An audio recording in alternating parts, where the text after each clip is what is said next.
bersama-sama kita mau mulai menyembah Tuhan. Haleluya Yesus. Sungguh luar biasa sore ini kami pasangan suami istri mau beribadah biar Tuhan Yesus sertai kami. Lawat kami semua. Haleluya Yesus. Engkau Allah yang luar biasa. Allah yang selalu mengasihi kami dalam keadaan apapun. Tuhan selalu ada. Hanya dalam nama kami berseru selalu ucap syukur. Haleluya. Amin. Kita nyanyikan lagu Janjimu Seperti Fajar Pagi Hari.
Kami bersyukur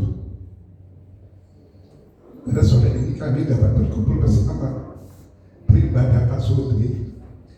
Kami yakin dan percaya Engkau begitu luar biasa mengasihi kami.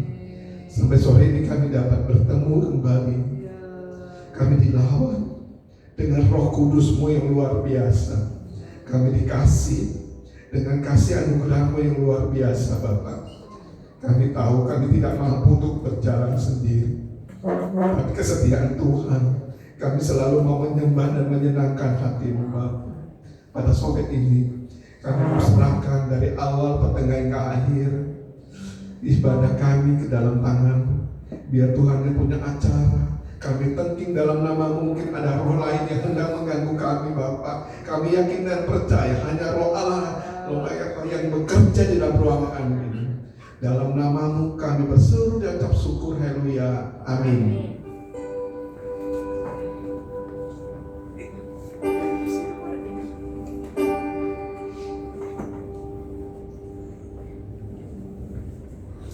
Hanya dekat Allah saja.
Saya membuka ruang kesaksian. Mungkin ada Bapak Ibu yang ingin menyaksikan cinta Tuhan dalam minggu-minggu ini, bagaimana Tuhan memberkati kita. Silakan Bapak Ibu, waktu dan kesempatan saya serahkan.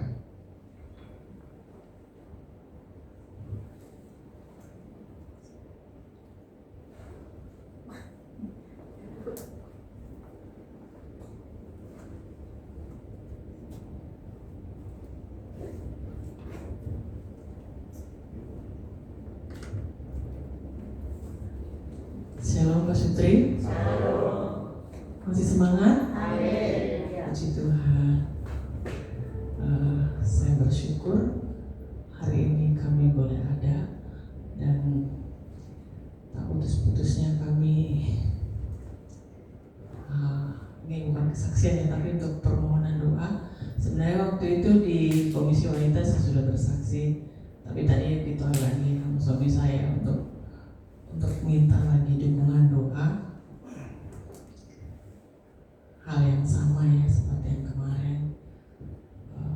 Karena setelah saya bersaksi yang hari Sabtu lalu itu, beberapa hari kemudian anak saya Samuel di opnam di biasa di sana kalau sakit tuh emang selalu diinfus untuk beberapa jam gitu. Nanti kalau udah seger baru harus kerja lagi. Saya hanya bilang sama dia, mama sama papa itu nggak pernah putus berdoa buat kamu. Jadi sekarang kamu yang harus bertindak dengan iman, saya bilang gitu. Kamu imani apa yang kamu doakan. Kemarin hari ini dia udah bikin status lagi. Ada foto kayak di pinggir pantai gitu ya. Saya bilang, kok bagus kamu jalan-jalan ya. Enggak, ini cuma di belakang kantor dia bilang gitu. Tapi sejauh ini saya melihat dia lebih baik gitu. Karena saya bilang, kamu nggak usah pikirin mama papa, kamu nggak usah terlalu bawa mama papa kamu itu dalam hati kamu, terlalu membebani kamu sehingga kamu jatuh sakit gitu. Bahkan lebih dari itu, kemarin setelah status dia di infus itu, kirim lagi foto ke saya, ada lagi nih mah, ada aja, dia bilang gitu. Apa? Giginya atau tumbuh bagaimana, harus dioperasi gitu pokoknya. Tapi saya bilang, ya tetap berdoa, semuanya Tuhan izinkan untuk membuat iman kamu lebih kuat. Nah, itu sebabnya pada sore hari ini Bapak Ibu Pasutri, saya mohon bantuan doa biarlah anak kami ini tidak lemah ya, karena memang anaknya dia gampang jatuh hatinya, gampang lemah imannya gitu ya. Kalau dengar kabar dari sini agak bagaimana gitu, pasti dia udah lemah. Kalau paling beberapa hari kemudian itu, mama, dada aku sakit lagi gitu. Saya bilang, kamu jangan terlalu banyak mikir. Habis gimana nggak mikir? Ya kamu mikir juga kan kalau tindakan kamu beda. Karena kan tindakan kamu nol, saya bilang gitu. Kadang kalau saya ngomong gitu dia marah. Tapi ya itulah yang saya rindukan, biarlah saya titip dalam doa, biar anak kami ini semakin tumbuh imannya di dalam berpengharapan kepada Tuhan, nggak selalu mengandalkan kekuatannya sendiri. Karena saya tahu kalau orang yang sampai sakit itu tuh membawa beban pikiran itu dalam hidupnya, dalam dirinya. Semua beban itu direngkuh sendiri gitu. Doakan supaya dia mau menyerahkan semua sama Tuhan, meletakkan semua, berserah sama Tuhan itu. Dan juga bantu doa untuk mantu kami Rizky, sudah di Bali. Sementara ini masih belum terlalu aktif kerjanya, cuman ya ada beberapa kali ke tempat kerjanya untuk beres-beres. Kadang itu belum dibuka full ya kantornya, masih ada main-main kesana kesini gitu. Tapi yang di sini nih yang masih dalam pergumulan juga, karena banyak yang harus dipersiapkan gitu. Beberapa bulan yang lalu kan dia sempat tabnya nyemplung ke ember, handphonenya lemot gitu. Jadi dua gadget dia ini ada di bengkel gitu. Terus puji Tuhan, kemarin dia gajian udah bisa tebus yang satu, yang handphone aja gitu, yang harus dia pakai kan.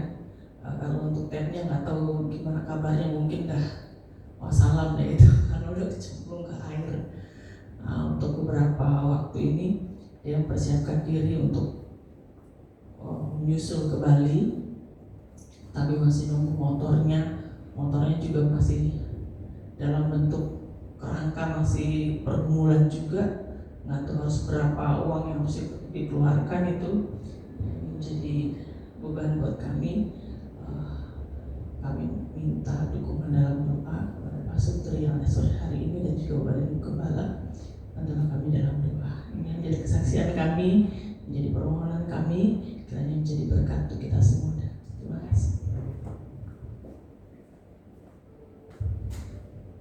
Bapak Ibu, masih ada yang mau cinta kasih Tuhan? Silakan Bapak Ibu. Kalau tidak ada, saya undang Bapak Ibu berdiri. Kita akan dengarkan firman Tuhan. Kita akan nyanyikan Sering Ku Tak Mengerti.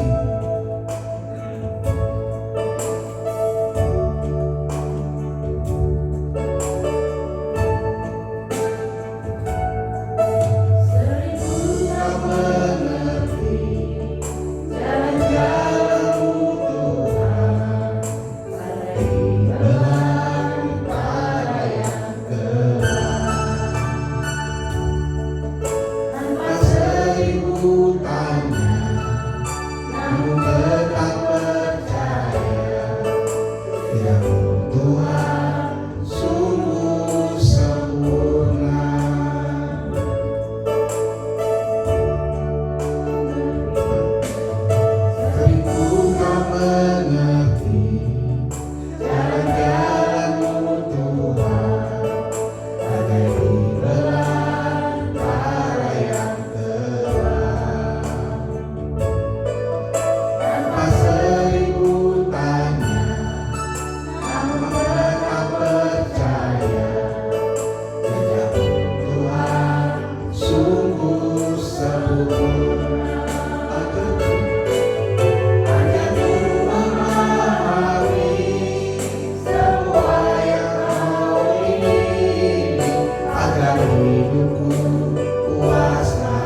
firman-Mu Bapa.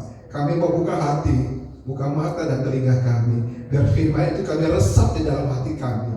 Kami datang tidak seperti kami pulang Bapa. Biar Tuhan Yesus menyertai kami dalam firman-Mu. Firman itu ada perintah hidup dalam kehidupan kami. Terima kasih Tuhan, urapi hamba-Mu yang membawa firman. Hanya dalam nama-Mu kami berseru dan bersyukur. Haleluya. Amin.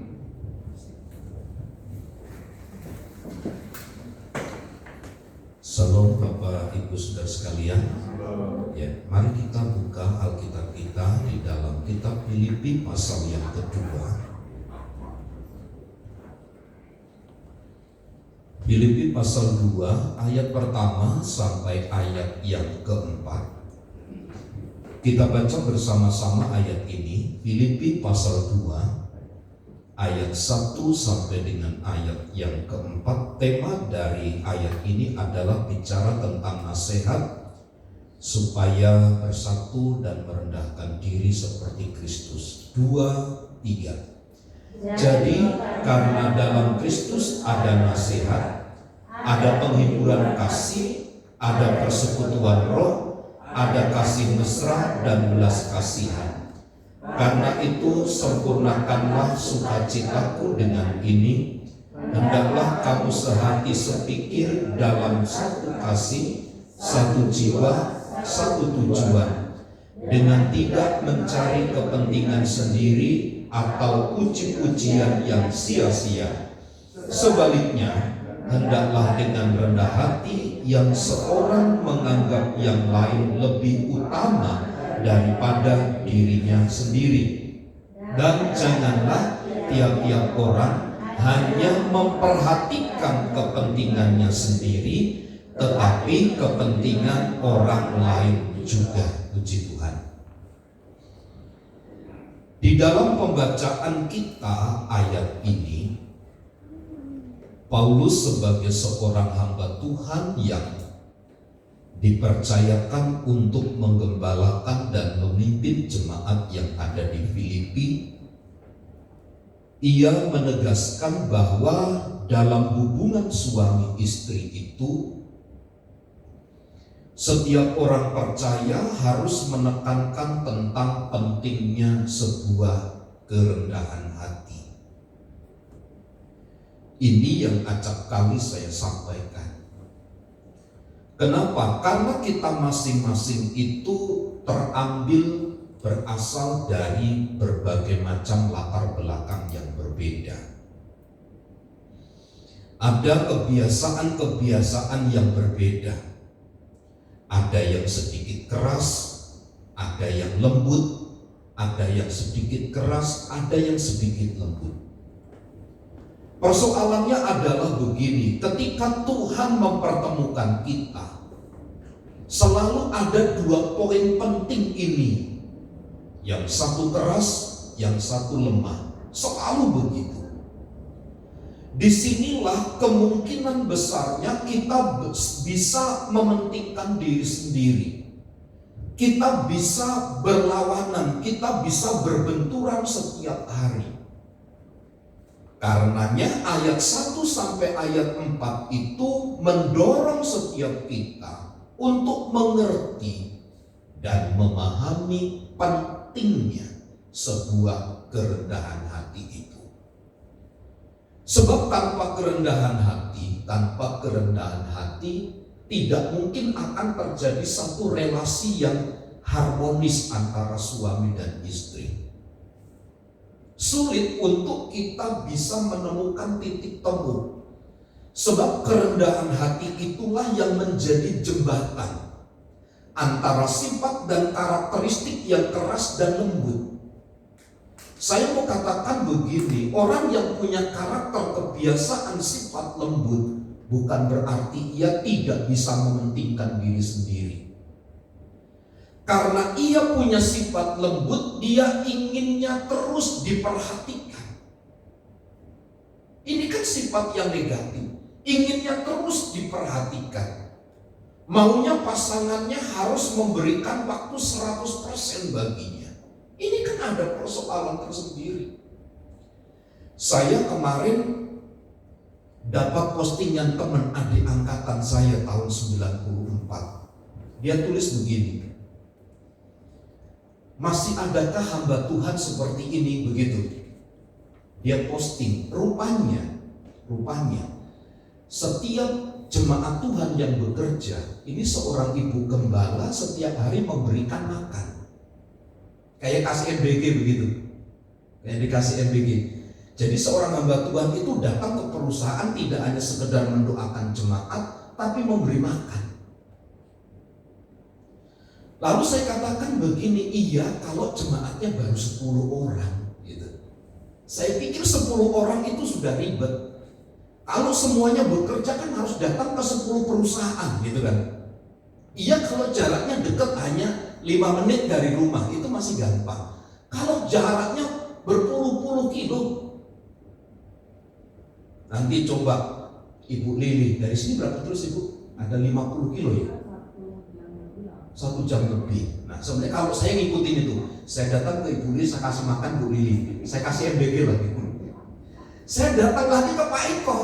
Pak Eko tuh arah Pluit sana ya Bu? Iya. Nanti ke Pak Edi, saya kecil lagi. Lama-lama saya nggak stres sih. Saya bilang begini, iya kalau jemaatnya 1000, kalau jemaatnya 1000, apa nggak stres tuh pendetanya? Lama-lama apa nggak gila dia tengah jalan? Dia bilang begitu. Lalu teman saya itu diam. Maksud saya adalah begini, betul. Orang yang punya sifat lembut, lemah itu janganlah terus mengangkat diri hargailah saya kan orang yang lemah, saya kan tidak berdaya. Bukan itu. Orang yang rendah, orang yang punya sifat karakter lemah lembut pun harus memiliki pengertian yang komprehensif tentang pentingnya sebuah kerendahan hati. Supaya apa? Terjadi relasi di sini begitu. Harmonisasi pernikahan itu agar tetap terlihat. Dan di dalam ayat itu tidak hanya sekedar mengerti pentingnya kerendahan hati, tetapi juga ada pengorbanan diri. Harus juga tahu bagaimana membangun kesatuan hati. Level 1 saja mengerti kerendahan hati saja sulit. Apalagi harus mengorbankan diri. Apalagi harus menempatkan yang lebih utama kesatuan hati itu. Sulit Bapak Ibu Saudara. Kesatuan hati kan sulit. Ibu Gembala sering bilang begini, kalau masalah materi gampang, bisa dicari, bisa kerja serabutan segala macam. Tapi kalau sudah masalah hati, itu wassalam gitu. Itu benang merah, garis merah. Sehingga beberapa bulan yang lalu Floren itu cerita gitu tentang pelayanan. Akhirnya kesimpulannya begini, susah ya kalau sudah masalah hati gitu. Susah ya kalau sudah masalah hati. Oh benar juga gitu. Dalam bidang pelayanan pun kalau ada gesekan masalah hati itu juga susah, sulit gitu. Nah disinilah Bapak Ibu Saudara bagaimana kita bisa mengharmonisasi di dalam perbedaan-perbedaan ini. Bagaimana kerendahan hati mengorbankan diri dan kesatuan hati ini harus menjadi prioritas utama. Sebab kajian Filipi pasal 2 itu tidak hanya sekedar belajar bagaimana, tetapi juga mengerti tentang konsep merendahkan diri seperti Kristus pasal 2 ini. Bagaimana kita harus merendahkan diri seperti Kristus? Kita Petrus kan memberikan satu keteladanan begini. Ketika ia dicaci maki, ia tidak dicaci maki. Ketika ia diperlakukan tidak baik, ia tidak membalas. Ketika diperlakukan jahat, ia tidak membalas kejahatan dengan kejahatan dan seterusnya. Tadi pagi saya doa pagi itu bersyukur sekali. Kenapa bersyukur? Karena catatan saya pembacaan Alkitab sudah selesai gitu. Saya masuk lagi ke pasal 1, pasal 2 kitab Kejadian. Saya catat itu bulan 5 2026.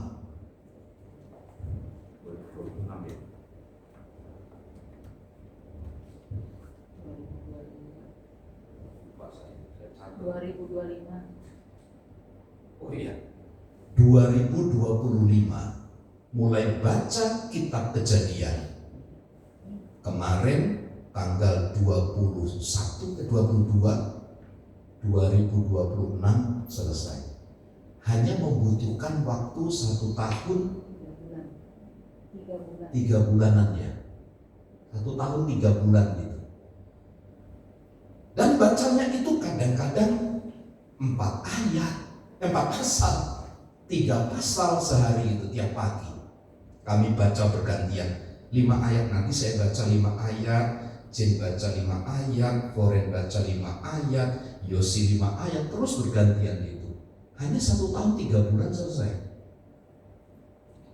Dan tahukah Bapak Ibu Saudara, ada sesuatu yang kebanggaan gitu. Puji Tuhan gitu, masih bisa membaca setiap tahun berulang-ulang gitu. Dari tahun 94, karena kami didorong ketika masuk sekolah kita baca. Artinya sih nggak tahu udah berapa kali dari tahun 94, sekarang 2026 itu berapa kali membaca Alkitab itu. Maksud saya begini loh Bapak Ibu Saudara, ada satu capaian di dalam rumah tangga dan keluarga. Meskipun kita harus berdalih setiap hari. Berdalihnya adalah begini, untuk membangun kerendahan hati, mengorbankan diri, kesatuan hati, ini kan butuh tenaga yang ekstra. Tapi pada waktu kita tiba pada titik terakhirnya, disitulah yang akan membuat kita itu bangga, senang. Karenanya di dalam ayat yang kita baca itu, suami istri itu dipanggil untuk meneladani sifat dan karakteristik dari Kristus. Dalam pembacaan ayat selanjutnya kita dapati begini tentang peristiwa kenosis, di mana Kristus itu mengosongkan dirinya. Ia mengambil rupa seorang hamba dan melayani. Nah, konsep cara berpikir seperti inilah yang kemudian menganulir, meniadakan sifat egoisme. Kita akan kehilangan rasa untuk dilayani, tapi kita akan terus menjadi bagaimana kita melayani. Sebab kunci keberhasilan dalam keluarga itu adalah melayani. Kalau masing-masing kita sudah sampai kepada titik melayani, maka harmonisasi keluarga rumah tangga antara suami dan istri itu akan tercipta dengan baik. Sebab melayani itu adalah melepaskan melepaskan semua hak, tetapi menjunjung tinggi sebuah kewajiban. Nah, ini kan nilai yang paling tinggi di dalam kekristenan, di dalam sebuah keluarga. Nah, saya masuk ayat demi ayat. Di dalam ayat 1 dan ayat yang kedua itu kita dapat pelajari bahwa suami istri itu untuk memulai sebuah pernikahan masuk di dalam rumah tangga harus terlebih dahulu mengalami kasih Tuhan. Ia harus terlebih dahulu menyadari bahwa hidupnya ia bisa, ia mampu, ia menjalani itu hanya karena anugerah Tuhan. Nah, kalau ia sudah bisa merasakan, menikmati dan mengalami anugerah Tuhan ini, maka ia pasti bisa mengasihi Sebab ia telah punya gambaran Ia telah punya gambaran untuk mengasihi. Hari ini saya ujian UTS lah, UTS. Nah, saya kan belum pernah bisa buat kalau ada kasus gitu suruh ke pengadilan gitu kan belum pernah begitu ya. Tapi saya suruh buat surat. Wah, bagaimana caranya ini? Saya buka Google, saya buka AI, saya buat perintah begini. Lalu muncul seret gitu. Dalam waktu hitungan detik saja selesai. Hitungan detik selesai. Saya ubah kata-katanya. Lalu ini saya ubah kata-katanya, saya buat baru supaya tidak teks gitu. Tidak textbook, tidak copy paste begitu, tapi ada perubahan-perubahan yang mendasar supaya tidak sama. Kenapa saya bingung pertama-tama? Karena saya tidak mengerti, saya belum mengalami, saya belum melakukan membuat surat itu. Maksud saya adalah begini Bapak Ibu Saudara, mengapa kita sulit mengasihi? Mengapa kita sulit melayani? Karena kita tidak pernah punya pengalaman dilayani. Padahal Kristus itu kan telah melayani dan mengasihi kita dengan Ia memberikan nyawanya bagi kita. Persoalannya kenapa kita sulit melayani? Disinilah titik temunya Bapak Ibu Saudara. Kenapa kita tidak bisa mengasihi pasangan? Karena kita tidak punya pengalaman secara pribadi dengan Tuhan, di mana Tuhan itu mengasihi kita. Kenapa kita mudah sampai kepada tujuan? Karena kita tahu jalannya. Kita tahu jalannya. Meskipun lewat berbagai macam, sini macet kita tahu lewat sini macet tahu jalan lain. Kenapa cepat sampai? Karena kita hafal tahu jalannya. Kita sudah pernah melewati rute-rute itu, sehingga kita tidak bertanya-tanya di jalan. Kenapa kita bisa mengasihi? Karena kita punya pengalaman di mana Kristus telah mengasihi kita. Pertanyaan besarnya adalah begini, seberapa penting sih ini? Menurut saya, kalau dibuat sebuah grafik seberapa penting, maka ia adalah harus 100%, paling tinggi. Karena inilah yang akan mendukung, menjamin keharmonisasian keluarga suami istri itu. Dimulai dari apa? Kita mengerti betul bahwa kasih Tuhan yang telah membebaskan, melepaskan saya, maka mau tidak mau saya harus mengasihi. Ada ukurannya. Kesulitan kita di dalam mengasihi pasangan karena memang ada standar-standar. Saya mau mengasihi kalau kamu memberi gitu. Saya mau melayani, syaratnya ABC, kamu harus lakukan A2, 3, 4, 5 ABC dan seterusnya.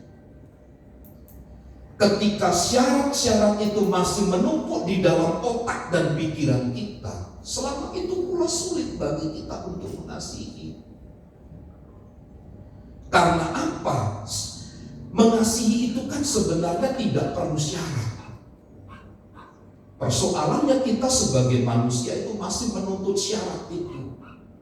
Kalau Kristus mengasihi kita menuntut syarat, siapa yang bisa menerima kasih Kristus? Karena ini tuntutan bagi kita sebagai gereja Tuhan untuk dipanggil meneladani Kristus, sama seperti Kristus. Mengasihi tanpa syarat. Meskipun pasangan tidak sesuai dengan harapan kita, karakternya tidak baik, tapi kita dituntutkan Alkitab untuk mengasihi, untuk menyatakan kasih, karena kasih itu tidak bersyarat. Disinilah ayat 1 dan ayat 2 itu memberikan pemahaman kepada kita. Selain daripada itu, kita perlu satu visi, menghidupi nilai-nilai kebenaran, punya cara pandang yang sama. Ini kan terlalu jauh panggang dari api ya. Tapi begini, ketika kita sudah mengerti sebuah standar, meskipun sulit untuk mencapai kepada standar yang sudah ditetapkan oleh Allah, tapi kita sudah mengerti standar itu, saya percaya begini, Tuhan tetap akan membela dan menghargai semampu sekuat kita untuk sampai kepada standar yang Tuhan telah tetapkan bagi kita. Karenanya jangan menganggap itu sebuah kegagalan. Jangan anggap proses itu, benturan itu sebagai sebuah hal yang memundurkan kita. Tapi itu harus kita jadikan begini, syarat mutlak untuk mencapai kepada satu standar Tuhan dalam pernikahan itu. Kesulitan-kesulitan di dalam kita menjalani pernikahan sesuai dengan standar Allah, ketika standar itu telah melekat di dalam pikiran kita, maka Tuhan akan menghargai itu sebagai sebuah jerih lelah kita untuk mencapai kepada apa yang Tuhan kehendaki. Dan pada akhirnya saya terlalu percaya, seperti Injil Matius katakan, sabaslah hai hambaku yang setia, masuklah ke dalam kebahagiaan Tuhanmu. Bukan seberapa banyak yang kita dapat, tetapi seberapa yang dapat kita lakukan untuk mencapai target Allah itu. Karenanya di dalam ayat 1 dan ayat 2 Pernikahan itu tidak bicara tentang aku. Pernikahan Kristen itu tidak bicara tentang kamu. Tapi pernikahan Kristen itu bicara tentang kita. Kita itu kan Anda dan saya gitu. Aku itu saya pribadi, egois, mementingkan diri sendiri. Kamu itu juga mementingkan diri sendiri, egois. Kalau pernikahan Kristen masih terkonsep pada aku dan kamu, benturan, gesekan, itu yang akan mewarnai pernikahan kita. Tapi kalau pernikahan itu adalah kita, tujuannya adalah kita untuk kepentingan dan kemajuan bersama, maka itulah yang dikehendaki oleh Tuhan dalam pernikahan itu. Sekali lagi, kita tidak penting membicarakan aku, membicarakan kamu. Tapi yang harus ada di otak, di pikiran kita adalah bagaimana kita. Bagaimana saya dan pasangan itu. Karenanya Bapak Ibu Saudara, pola-pola seperti ini harus terus diingatkan di antara kita. Bahwa kita itu punya visi yang sama. Kita harus punya tujuan yang sama. Kenapa? Bicara tentang kita. Suami dan istri begitu. Bukan bicara pribadi-pribadi aku. Kalau bicara aku itu pasti maunya dilayani. Tapi kalau bicara kita, melayani. Kalau bicara aku, maka saya menuntut kepentingan saya yang harus dilayani. Tapi kalau bicara kita, meniadakan kewajiban itu, meniadakan hak itu. Tapi kewajiban yang lebih utama dikerjakan. Karenanya Bapak Ibu Saudara yang terkasih di dalam Tuhan, tujuan pernikahan sekali lagi adalah bicara tentang kita, saya dan pasangan, bukan pribadi-pribadi. Bukankah kita Kejadian pasal pertama juga dikonfirmasi Injil Matius pasal 19? Laki-laki meninggalkan ayahnya dan ibunya dan bersatu dengan istrinya menjadi satu daging. Dua menjadi satu, bersatu. Itu bicara tentang kita. Alkitab tidak bicara dari dua kemudian pisah, tidak. Tapi bicara dua yang menjadi satu. Ini kan bicara tentang kita. Selama di pikiran kita adalah kita dalam pernikahan, berat memang, gesekan betul. Tapi pada akhirnya kita akan sama-sama melebur. Kita akan sama-sama meluruh gitu.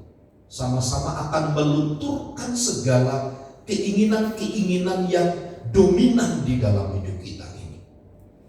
Sehingga kita mampu meredam semuanya dengan baik. Kita menganggap diri kita sebagai pribadi yang tidak ada. Kita menganggap diri kita sebagai pribadi yang tiada. Yang ada adalah kita. Nah, disinilah Bapak Ibu Saudara pentingnya bagaimana kita menjunjung tinggi tentang karakteristik daripada Kristus itu. Bersatu dan merendahkan diri seperti Kristus. Karena ujiannya tidak mudah terhadap persatuan dan merendahkan diri seperti Kristus. Ujiannya memang berat, tapi ujian berat itu pada akhirnya nikmatnya akan lebih berkualitas ketimbang ujian yang sederhana-sederhana. Karenanya nantikan Bapak Ibu Saudara pikirkan dengan baik bahwa tujuan pernikahan bukan tentang aku, bukan tentang kamu, tetapi tentang kita. Bagaimana kita bisa melayani dan mengasihi pasangan dengan baik. Tuhan Yesus memberkati. Ibu Gembala masuk dalam doa. Kami sungguh bersyukur kepada Tuhan pada saat malam hari ini. Kami mengucap syukur untuk setiap kebenaran firman Tuhan yang sudah kami dengar. Kami tahu Tuhan ada banyak hal yang terjadi dalam rumah tangga kami, dalam kehidupan kami. Tetapi pada saat sore hari ini kami boleh belajar untuk saling merendahkan hati. Kami belajar untuk saling melayani. Kami belajar untuk saling mengasihi. Karena kami tahu Tuhan, jika kami melakukan itu semua, kami tahu bahwa rumah tangga kami menjadi rumah tangga yang diberkati oleh Tuhan. Kami belajar mengasihi, kami belajar untuk melayani, kami belajar untuk merendahkan hati dan hidup ini Tuhan. Karena kami mau Tuhan saja yang bertata atas kehidupan kami, atas rumah tangga kami, atas keluarga kami. Bahkan pulihkanlah hubungan kami suami istri. Ajar kami untuk saling mengasihi, melayani dengan segala kerendahan hati. Sehingga teladan yang kami contoh daripada teladan Kristus, dan teladan ini juga akan mengalir atas anak-anak kami, atas mantu dan cucu kami. Kami yakin dan percaya Tuhan, bahwa hidup rumah tangga kami adalah kehidupan yang diberkati oleh Tuhan. Kehidupan keluarga kami adalah kehidupan juga yang diberkati oleh Tuhan.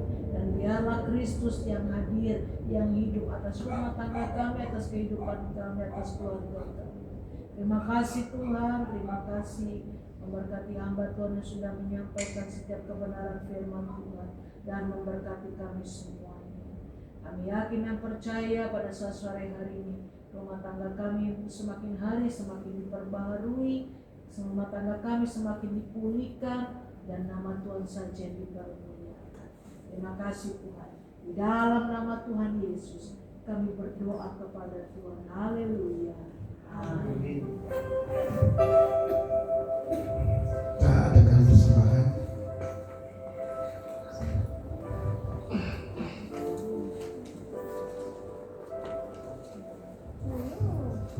Bapa kami di dalam surga, kami mengucap syukur Tuhan kalau kami boleh dikenyangkan oleh kebenaran firman-Mu. Biarlah kami akan menjadi pelaku-pelaku firman semakin hari semakin dari memandang Tuhan. Sebentar kami akan memberikan persembahan, biarlah persembahan menjadi tupai yang harum dan tinggal sebab Tuhan. Berkati kami semua Tuhan, urapi kami Tuhan untuk memberikan persembahan terbaik. Kiranya persembahan ini menyenangkan hati-Mu. Di dalam berkat nama Tuhan Yesus kami mengucap syukur. Haleluya. Amin.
Pengumuman untuk Sabtu depan tanggal 29 Agustus adalah ibadah kaum wanita.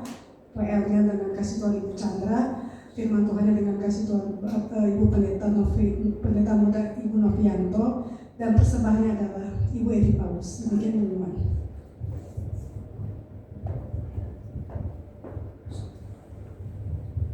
Baik, mari bersama kita berdiri. Kembali kami menengadahkan tangan kami di hadapan Tuhan. Kami merendahkan diri di bawah tangan Tuhan yang penuh kuasa. Kau yang telah memungkinkan kami bisa bersekutu dan beribadah pada ibadah pasutri. Semua ada maksud dan rencana dari Tuhan. Kami berdoa yang menjadi kesaksian keluarga Bapak Novianto. Kami berdoa bagi saudara Samuel. Nyatakan kemurahan-Mu, nyatakan mujizat-Mu, nyatakan kuasa-Mu. Segala perkara Tuhan beri kemenangan. Kami berdoa kiranya Allah yang berbicara, Allah yang mengerjakan sesuatu bagi hidupnya, dijamah diberkati dalam nama Yesus. Tuhan pulihkan dengan sempurna. Demikian bagi Ibu Triski dan rencana Bapak Charlie untuk menyusul ke Pulau Bali, tangan Tuhan yang bekerja. Lawat mereka, semua Tuhan atur dengan sempurna. Dan setiap kami yang ada di dalam ruangan ini, karuniakan segala kehidupan yang baik, dan terus kami mengalami sesuatu yang baru. Pengalaman-pengalaman pribadi dengan Tuhan membawa kami semakin mengasihi dan mencintai Tuhan. Di dalam dan demi nama Tuhan Yesus kami berdoa. Mari saudaraku, terimalah berkat Tuhan. Tuhan memberkati dan melindungi engkau. Tuhan menyinari engkau dengan wajah-Nya dan memberi engkau kasih karunia. Tuhan menghadapkan wajah-Nya kepadamu dan memberi engkau damai sejahtera. Kasih karunia dari Allah Bapa, cinta dan kasih sayang dari Tuhan Yesus Kristus, persekutuan, penghiburan dan kekuatan dari Allah Roh Kudus memimpin memberkati kita sekarang dan sampai selama-lamanya. Di dalam nama Tuhan Yesus Kristus, setiap kita yang percaya dan diberkati bersama katakan